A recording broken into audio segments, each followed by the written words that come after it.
여러분 반갑습니다. 한인교회에 오니까 고향에 온 것 같습니다. 고향은 아니지만, 네, 너무나 이렇게 정겹고, 그냥 이 한국 사람끼리의 이렇게 분위기와 또 한국말로 이렇게 자유롭게 할 수 있는 것 자체가 참 큰 감사인 것 같습니다. 저는 소개해 주신 대로 김대우 선교사라고 하고요. 웨일즈 뉴포트라는 작은 도시에서 거주하면서 이제 한국 선교사들로 구성된 크로스 미션이라는 단체에서 복음 전도 또 예배 교회 사역을 하고 있고요. 또 열림교회에서 사역하는 우리 이도현 전도사님하고 실은 한국에서 같은 교회에서 파송받아서 영국에 왔고 또 웨일즈에서도 함께 사역했던 신실한 동역자입니다. 그래서 오늘 몇 주 전에 이 남선교회, 열림교회, 남선교회 헌신 예배로 설교 부탁을 받고, 전혀 무명의 목사인 저에게, 왜 설교 부탁을 하셨을까? 이렇게 한참 묵상도 해보고, 그래서 혹시 영국에 다른 김대우가 있나, 이거 잘못하신 건 아닌가 여쭤도 봤지만, 맞다고 하셔서, 어쨌든 감사와 은혜로, 먼 길이지만 또 너무나 기쁜 마음으로 캠브리지까지 오게 됐습니다. 초대해주신 우리 목사님과 또 남전도의 성도님들, 모든 성도님들께 감사를 드리고요. 오늘 예배 가운데 오직 예수 그리스도 능력과 사랑과 그 은혜가 이곳에 충만하기를 진심으로 축원합니다. 한 가지 예화를 말씀드리면서 설교를 시작하려고 하는데, 저는 청년 때 한국에서 매우 큰 대형교회 다녔습니다. 그래서 그곳에서 청년부 임원으로 생활하면서 이제 하던 직장 생활을 마무리하고 신대원을 가려고 준비하다 보니까 이제 누가 보면 교육자는 아니고 또 관리 집사님도 아니고, 그런데 아침, 점심, 저녁 매일 교회에서만 어쨌든 살다시피 했던 것 같습니다. 그리고 그때 교회에 대한 이 자부심이 얼마나 컸던지 모릅니다. 그래서 그때만 해도 또 오래전 일이니까 이 한국의 교회들이 그 세상에 이렇게 지탄받거나 이런 일보다 오히려 선한 영향력을 많이 펼쳤을 때였던 것 같습니다. 그래서 이제 교회들에서 하는 여러 그 사역들의 스텝으로 많이 섬기면서 했던 생각들이 뭐냐면, 그래, 이게 바로 교회야. 그리고 교회니까 이런 일을 하는 거지 하면서 정말 주님께 제 인생의 모든 삶을 드린다고 이렇게 고백하면서 굉장히 꿈에 부풀었던 시절이 있었던 것 같습니다. 그리고 이제 신대원에 들어갔는데요. 제가 그 청년 때 다녔던 그 교회 때문에 어쨌든 지금 생각하면 굉장히 나쁘끄러운 이야기인데 이런 말들을 동기 전도사님들한테 하고 다녔던 것 같아요. 교회는 적어도 10,000명 이상은 모여야 교회라고. 그 정도는 모여야 우리가 할 일을 한다고. 근데 참 그때는 왜 이런 말을 제가 당연히 이렇게 하고 다녔는지 모르겠지만 그렇다고 또 저를 너무 이상한 사람으로 보지 마시고요. 네. 이 말이 그냥 교만한 마음이 아니고 그 당시에는 이제 청년 때 대형교회 다니다 보니까 10,000명 정도 이상의 성도님들이 교회에 모이면 어떤 그 영향력을 펼쳤는지에 대한 그에 대해서 이제 감격이 있었고 또 그런 소망들이 있었기 때문에 그런 말을 하고 다녔던 것 같습니다. 아무튼 그리고 첫 번째로 이제 사역지, 전도사로 교육전사로 사역지를 구하는데 이제 이때는 정말 좀 교만한 마음이 있었던 것 같아요. 제 스스로에게 제가 이제 다짐하면서 이 지역에서 가장 힘든 교회가 어딘가 막 그걸 찾아봤습니다. 일부러 이 전도사님들한테 물어보고. 그래서 내가 가면 어디든지 가면 정말 그 부흥시킬 수 있다 막 이런 말도 안 되는 자신감을 가지고 이제 사역자 공고를 낸 지 1년 동안 사역자 공고를 냈지만 그 사역자가 전혀 뽑히지 않던 그 교회가 있어가지고 제 발로 찾아갔습니다. 그래서 정말 그런데 그 이후로는요, 이 찬송 있잖아요. 아골골짝 빈들에도 어디든지 가오리다. 주님 절대 내 이 찬송 이제 안 부르겠습니다. 이제 할 정도로 너무나 힘든 거예요, 너무나. 그런데 막 일이 막 바빠서 힘든 게 아니라 할 수 있는 일이 없어서 힘들고 이렇게 젊은 그 열정으로 아무리 외쳐도 반응이 없고, 당시 처음에 중고등부 사역을 했는데 아이들 7명하고 교사분들하고 그 호랑이 같은 담당 장로님이 있었습니다. 그래서 설교만 끝나면 엄청 뭐라고 하시는 거예요. 설교 좀 잘하라고. 네. 아무튼 그래서 굉장히 이렇게 힘들다 하면서 이제 사역을 하면서 제 속마음으로 이런 마음이 이제 쌓였어요. 여기는 교회가 아니야. 교회일 수가 없어. 이렇게 이제 생각을 하고 있던 중에 어느 날 그래서 이 사역지를 옮기고 싶은데 어떻게 해야 되나 이런 마음으로 기도를 하는데 주님께서 저에게 이런 말씀을 하시는 거예요. 이곳도 내가 사랑하는 교회야. 이런 마음을 주시는데요. 제가 정말 깜짝 놀랐습니다. 근데 여러분 아시죠? 아무리 내가 어떤 나의 지식과 경험이나 논리적으로 판단해서 너무나 싫고 힘든 상황임에도 불구하고 주님께서 한마디 해주시고 확신으로 한 말씀 해주시면 사람 마음이 이상하게 180도 바뀌게 되었습니다. 그래서 정말 이제 그곳에서 남은 시간 동안 정말 즐겁고 감사하게 사역을 했습니다. 무엇 때문에요? 이곳도 내가 사랑하는 교회야. 이 한마디 때문에요. 제가 설교 초반에 이런 이야기를 왜 드렸냐면 오늘 이제 이 자리에 오려고 몇 주 전부터 기도를 하는데 유해 그 일들이 순식간에 주님께서 생각나게 해주셨습니다. 또 그래서 남전도의 헌신 예배이고 또 남전도의 여전도의 모두 그냥 친목 모임이 아니지 않습니까?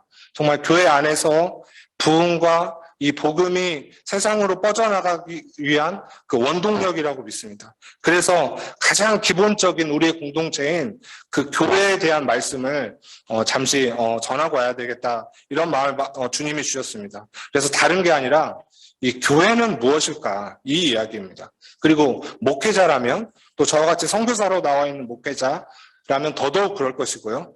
또 당연히 이곳에서 나와서 예배드리시는 우리 성도님들, 또 영상으로 예배드리시는 그 신실한 성도님들 모두가 아마 이런 생각을 한 번쯤 또 생활에서 하고 계시리라 생각이 듭니다. 교회는 무엇일까? 또 주님이 원하시는 교회가 무엇인가? 여러분 다 그렇게 생각하시죠? 네. 방역 기준을 잘 지켜야 되기 때문에 대답 못 하시지만 어쨌든 생각하신 줄로 믿습니다. 그래서 오늘 성경에서 교회는 무엇이라고 하는지 에베소서 1장 말씀을 통해서 바울이 하나님께 기도하는 그 내용의 마지막 부분인데 이 말씀을 가지고 잠시 나누려고 합니다. 오늘 말씀해 보니까 20절부터 보니까 예수 그리스도에 대하여 말씀하고 있습니다.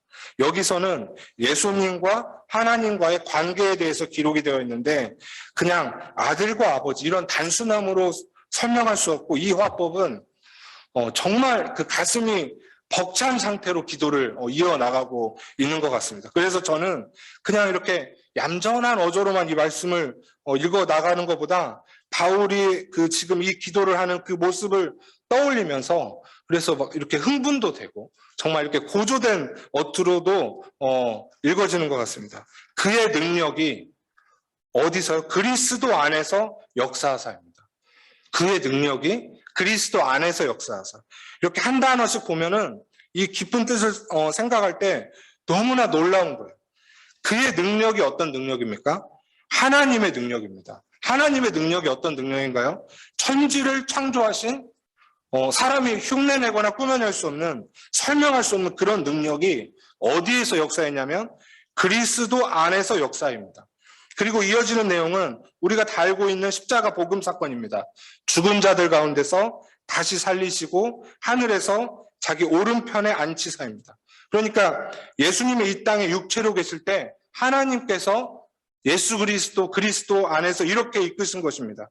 다시 말해서 우리가 가끔씩 착각할 수도 있는 게 뭐냐면 하나님은 나와 우리를 특별히 좋아하시고 또 우리에게 큰 역사를 해주셨으면 좋겠고 우리 기도에 꼭 응답해 주셨으면 좋겠고 당연히 그렇죠. 저도 그렇습니다. 하지만 그 초점을 조금 더 우리가 멀리 넓게 바꿔본다면 여러분 정말로 큰 기적과 능력은 이미 오늘 20절 말씀에 나타난 것 같이 예수 그리스도 안에서 이미 그 큰 능력, 십자가의 능력, 죽음을 감당하고 부활하신 그 기적이 펼쳐진 것입니다. 그리고 하늘로 승천케 하셔서 삼위 하나님 본분으로 오른편에 앉히게 하셨습니다. 그래서 우리가 기도 끝에 예수님의 이름으로 기도합니다 하는 이유가 이미 예수님이 정말 정확히 말하면 예수님 안에서 하나님께서 도저히 사람의 능력이나 체력이나 어떤 멘탈로 견딜 수 없는 그런 말도 안 되는 십자가를 통과하게 하시고 부활하시고 이제 그 능력이 모든 세상의 아픔, 죽음까지도 겪으셨기 때문에 이제 그렇게 할 수 있는 것이죠. 그래서 우리의 기도는 나의 목적이 아니라 이미 결정하신 하나님의 목적, 예수 그리스도 십자가로 향해야 되는 줄로 믿습니다. 그럼 우리 21절, 22절을 우리 한번 다 함께 읽어볼까요? 21절, 22절 제가 또 읽어드리겠습니다. 시작. 모든 통치와 권세와 능력과 주권과 이 세상뿐 아니라 오는 세상에 일컫는 모든 이름 위에 뛰어나게 하시고 또 만물을 그의 발 아래에 복종하게 하시고 그를 만물 위에 교회의 머리로 삼으셨느니라. 아멘. 말씀해 보니까 한마디로 예수 그리스도의 이름을 세상에 일컫는 모든 이름 위에 뛰어나게 하시고입니다. 그러니까 이 말씀대로 한다면 이 세상 어떤 이름도 예수님의 이름보다 높아지면 안 된다는 것이죠. 아무리 대단한 사람이나 아무리 어떤 대단한 정부나 어떤 나라도 아무리 대단한 교회도 그렇죠. 이것은 하나님의 목적입니다. 제가 아까 말씀드렸듯이 청년 때 솔직히 제 마음 한켠에는요. 제가 다니는 우리 교회가 세상의 최고였습니다. 정말 지금 생각하면 하나님께 죄송하지만 예수님보다 교회가 먼저였던 것 같습니다. 그래서 그렇게 큰 공동체 안에 있다가 내가 이제 사역자가 되니까 어느 곳에 가서도 내가 이러한 모습으로 부르실 수도 있다는 말도 안 되는 자신감에 빠져드는 거죠. 근데 제가 그 1년 동안 아무리 뽑으려고 해도 뽑히지 않는 그 사역자를 뽑는 그 교회에 들어가서 사역을 하는데 매주 제가 거기에 지내면서 내가 한 결정에 이렇게 후회만 하고 있었는데 주님께서 한마디 이 말씀을 해주신 거예요. 이 교회는 내가 사랑하는 교회다. 그러니까 내 생각으로 교회를 잘 재단하고 내 생각으로 잘 판단했지만 모든 교회는 모든 공동체는 이미 예수 그리스도께서 판단하시고 모든 교회가 당신의 몸으로 건강히 자라나기를 원하고 계셨던 것입니다. 그래서 22절에서 만물을 그 발 아래에 복종하게 하시고 다시 말해서 예수님이 우리의 구원자 왕 되시고 이제 예수님 외에 누구라도 있는 것은 하나님의 뜻이 아닌 것입니다. 한마디로 예수님께서 교회의 머리가 되셨다는 것이죠. 그런데 여러분 생각해 보세요. 누가 이 말을 한 거예요? 오늘 누가 에베소서를 기록했습니까? 당연히 성령의 감동으로 하나님의 말씀이지만 사도 바울이 기록한 겁니다. 그러면 사도 바울의 1세기 당시의 상황을 한번 생각을 해보면 그는 하나님께 충성을 한다고 하면서 잘못된 뜻으로 예수 그리스도를 따라다니는 사람들을 핍박하면서 죽이는 일이 앞잡이였습니다. 그런데 아시다시피 사도행전 9장에 다메섹 도상에서 찾아오신 그 예수님을 만나고 사울아 사울아 네가 어찌하여 나를 핍박하느냐. 이 메시지 한마디에 주님의 말씀 그렇게 복잡하지 않아요. 그 한마디에 엎드려집니다. 어떤 사람이라도 엎드려질 것입니다. 그래서 당시 사울도 예수님 발 아래에서 복종할 수밖에 없었습니다. 그리고 그 자기의 의가 아닌 오직 성령의 감동으로 모든 지식과 학벌, 모든 것들을 배설물로 여겼다고 고백을 했죠. 그리고 교회에 파송을 받아서 선교 여행을 다니는데요, 여러분. 그가 알았을까요? 그가 다니는 곳에 주님께서 교회들을 곳곳에 세울 것이라는 것을 그가 알았을까요? 아니요. 그의 목적은요. 그냥 땅끝까지 어서 가서 예수님이 다시 오는 것, 그 지상 명령에 대한 순종과 성취였습니다. 그런데 하나님의 일하시는 방법은 그가 가는 곳마다 세계 기독교 역사를 이끌게 될, 그리고 지금도 그러한 교회들을 세우신 것입니다. 그래서 우리가 흔히 말하는 초대교회에도 보면 사도행전 2장 43절부터 47절까지 보니까 사람마다 두려워하는데 사도들로 말미암아 기사와 표적이 많이 나타난다고 했습니다. 믿는 사람이 함께 있고 그러니까 믿으면 당연히 이렇게 모이게 되는 거죠. 주님을 찬양하기 위해서. 그래서 하나님을 예배하기 위해서 너무나 간절했기 때문에 그런 모습이 나타났다고 했습니다. 로버트 뱅크스라는 사람이 지은 1세기 교회 예배 이야기라는 책이 있는데 그 책이 이 예배의 모습을 잘 나타내주고 있는데 1세기 초대교회의 모습은 정말 이런 모습이었답니다. 이렇게 형식과 조직이 잘 갖춰진 게 아니라 책에 보면 브리스길라 아굴라가 인도하는 그 교회 모습이 나오는데 정말 집안에서 정말 예수님 따르는 사람들이 이렇게 한데 모여서 성령의 감동 가운데 기도하고 찬송하고 말씀을 나누는 그런 모습이었습니다. 그러니까 초대교회 모습은 날마다 마음을 같이 하고 저 중요한 것은 세상에서 칭송을 받으면서 숫자가 날로 늘어났다고 했는데 사도 바울이 다녔던 이런 지역들에서 바울이 지금의 저희 같은 선교사들 같이 어떻게 교회를 개척하고 어떻게 이끌고 이거에 대한 고민을 한 게 아니라 정말 예수님이 전해지기를 소망하고 예수님 다시 오실 것을 소망하면서 땅의 끝까지 가는 것을 간구하였는데 그 길목길목에 생각지도 못한 교회들을 성령께서 세우신 것이죠. 영국에서도 대부흥이 일어났다고 우리가 알고 있지 않습니까? 제가 살고 있는 웨일즈에서 그래서 1900년 초반기에 그 부흥의 시절에요. 도시 자체에 범죄가 없어졌다고 했습니다. 왜 그럴까요? 예수 그리스도가 머리 있기 때문에 그 교회라는 이름으로 모인 공동체들이 그 공동체 속에 속한 교회들이 그 성도님들이 절대적으로 머리 대신 예수 그리스도를 따랐기 때문에 이러한 일이 자연스럽게 일어난 것입니다. 그래서 교회의 머리가 예수님이라는 것입니다.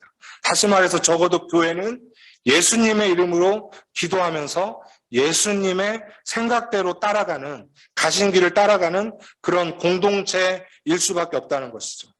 그리고 오늘 설교의 핵심인데요. 23절입니다. 우리 23절도 한번 다 함께 읽어볼까요? 23절 시작.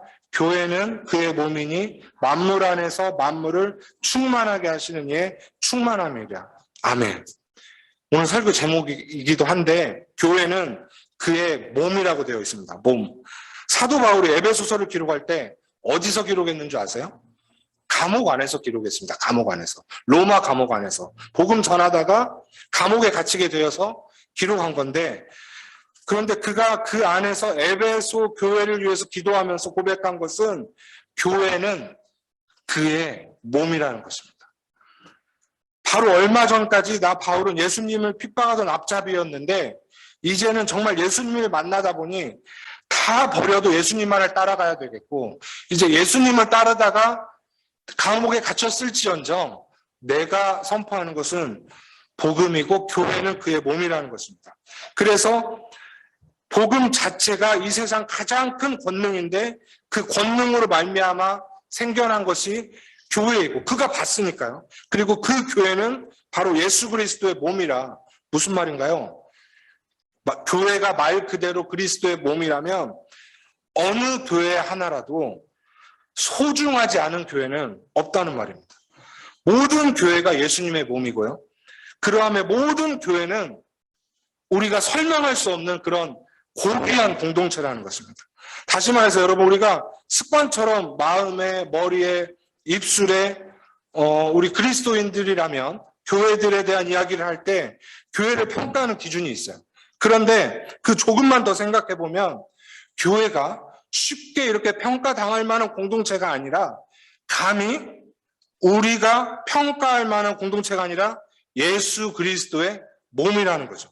그래서 그 교회들이 세상에는 예수 그리스도로 보이는 것이고 다시 말해 이 공동체뿐만 아니라 교회를 구성하는 우리들, 여러분 모두가 이 세상에서는 예수 그리스도의 몸으로서 그 복음을 나타내는 것입니다.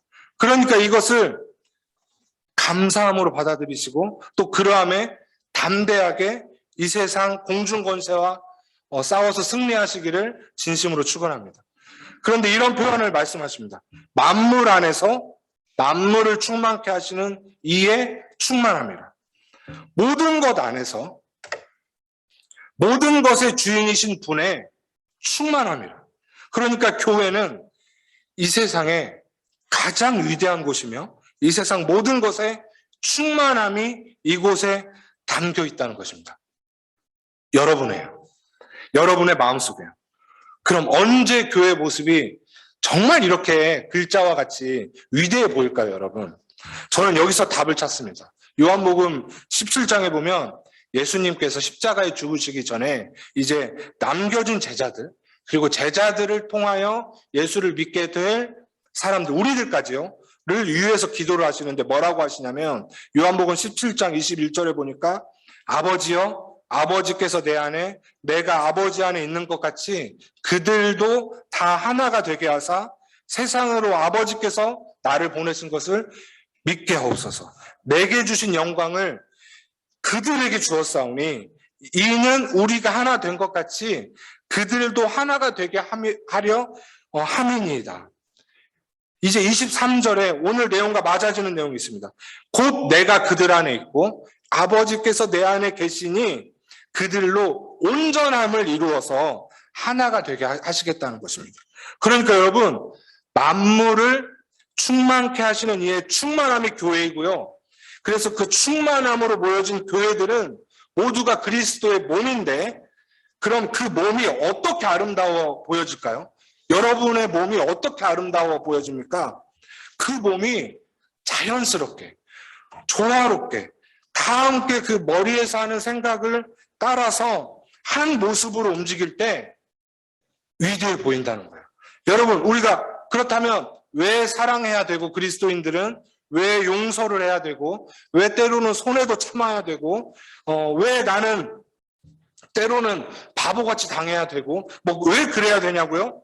왜냐하면 우리는 교회인데, 그래서 이미 예수 그리스도의 충만함을 이미 입은 자들로 모인 교회이니, 이제 이 세상을 구원하시려는 그 목적을 가지신 십자가의 죽으사 3일 만에 부활하신, 이제 그래서 그를 믿는 모든 자는 영생을 얻게 하신다는 그 목적이 하나님의 목적이기 때문에, 주여, 우리가 그렇다면 그 하나님의 복음을 따라서 눈앞에 보이는 어떠한 것에 치중하고 염려하는 것보다 우리가 그리스도의 몸이기 때문에 그저 몸을 하나로 만드는 것이 우리의 사명이구나, 이렇게 나갈 수가 있다는 것이죠.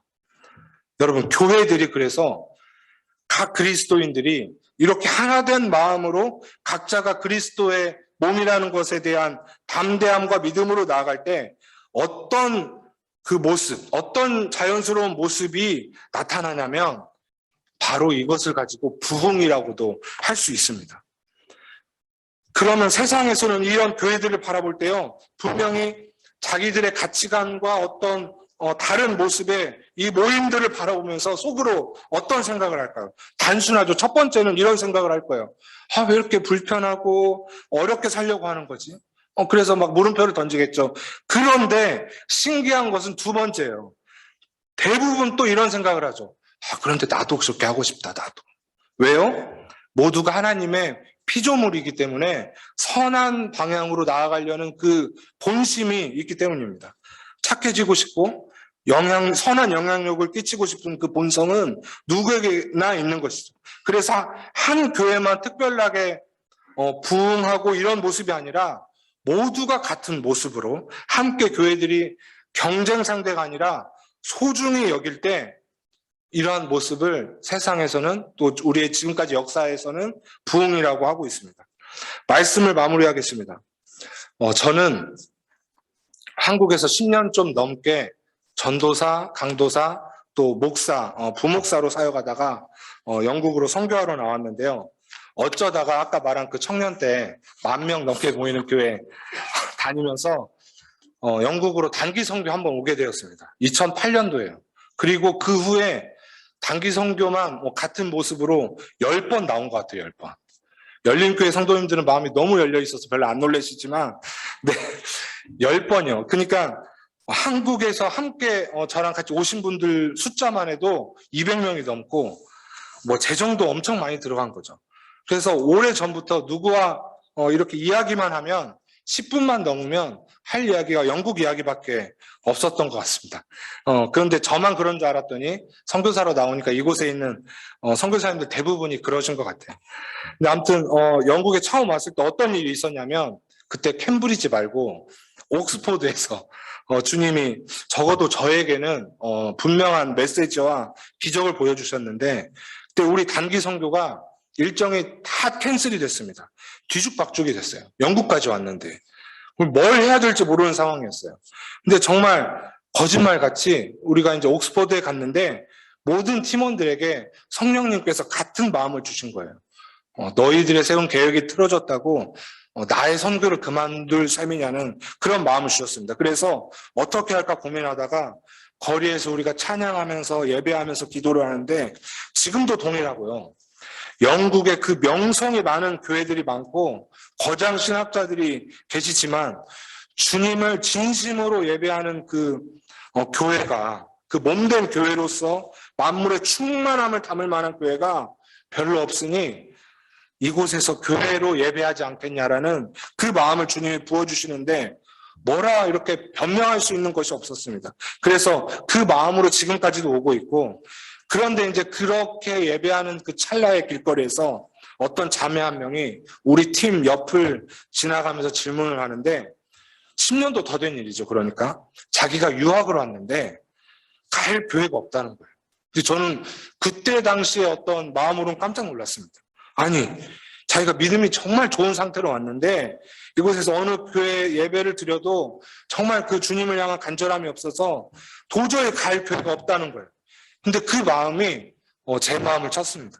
그래서 그럼 내가 소리라도 치는, 아니면 정말 전학이라도 하는 그런 교회가 되어야 되겠구나 하는 그런 선교의 메시지를 그곳에서 주님이 주셔서, 그 당시 눈으로 보기에는 실패한 단기 선교 여행이었지만 누가 보아도 성령님께서 단기 선교 주인이셨고 우리가 교회로서 그곳에서 예배를 이어나가기 시작했습니다.